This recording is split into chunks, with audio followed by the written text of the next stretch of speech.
Hey, this is Jim at FreeChartVideos.com using time-honored techniques to understand modern markets. This video is for educational purposes only and is not intended to be used as any form of investment advice. I can draw lines on charts, but you have to draw your own conclusions from your own due diligence and to make investment decisions that are suitable for your financial situation. I'm not a licensed professional. I'm just a guy that draws lines on charts. So let's look at the S&P. Okay, well, more downwards pressure to start the day, and then what appears to be from early afternoon on an attempt at a rally.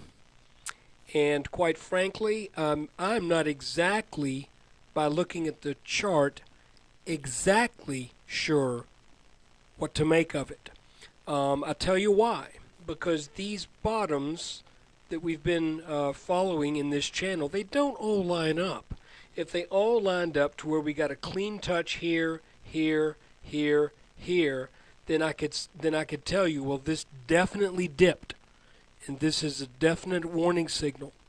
But the fact is, if I start it here and go with these two, well, then we dip down here, and that was my original the original look I had at it, except for when that didn't break down and we went up for a new high. I said, well, let me change that to here.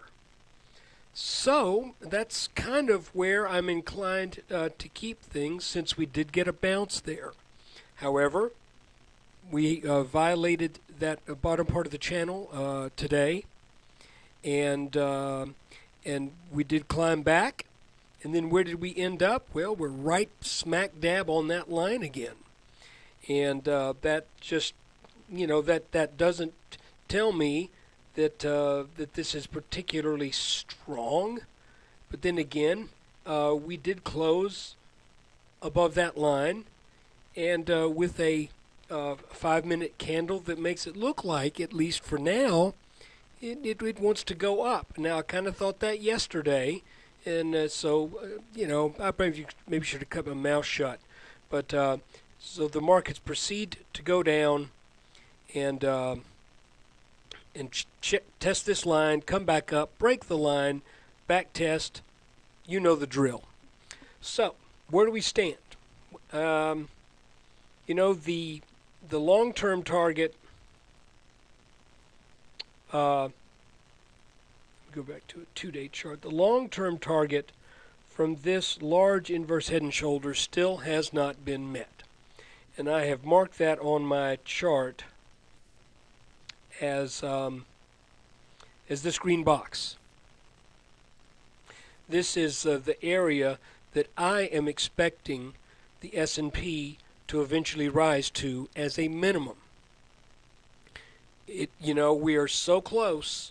I keep thinking the closer we get, the more this becomes attractive to the market, and the less likely it becomes that we have a major pullback.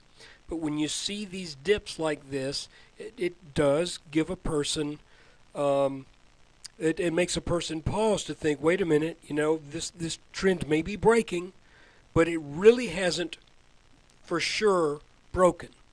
I suspect hopefully tomorrow, the last day of the week, Friday, the 21st, hopefully tomorrow we have a clear sense of direction.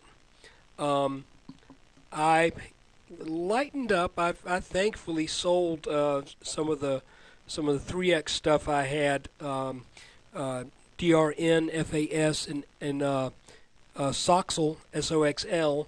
I got out of those yesterday. Where was yesterday on here? Yeah, right about here on that little bump up is where I got out. So preserved some nice gains there, but I'm not quite willing to go long at this point, and I'm also not willing to go short. So I took small losses today, and but I did not bail, because basically I'm about maybe 40% invested right now, 50, well, maybe 40, 45, and 55 to 60% in cash. But I'm just kind of in a wait see to see what happens. And I'll tell you, if you want to draw a line on this that might give you an indication of which way we might be going, I think a line that I would draw would be, oh, don't want to erase, I want to draw, would be here. I think I would be willing to say if tomorrow we rally over to about 1283, if we can get over this line, then I would take that as a sign that the markets are coming back to health here, and we may make another run up to 1300. So anyway, that is the S&P update for today, Thursday, January 20th. I hope you've enjoyed this, and when you get a chance, please come support freechartvideos.com with your web traffic, and consider signing up for the forum and sharing your ideas there. Take care.